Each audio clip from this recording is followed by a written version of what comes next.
FitLabPGH back with a movement tip lifestyle hack, promoting the ethos that movement is a lifestyle, not just an activity. Out on the Montour Trail, which, contrary to popular belief, is flat, flat, flat. And sometimes if you only ride flat, you get a little bit bored. So a couple of tips of what you can do to keep riding fun and exciting. Number one, pick one gear for the whole ride and try to keep it at a specific cadence.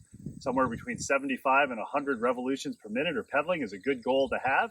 And you'll find rather than switching when there's slight terrain changes, that makes a difference.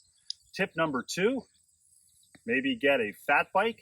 FitLab Pittsburgh has a podcast on that and talks about some of the advantages and disadvantages. It'll definitely be a change in your riding style and it's fun.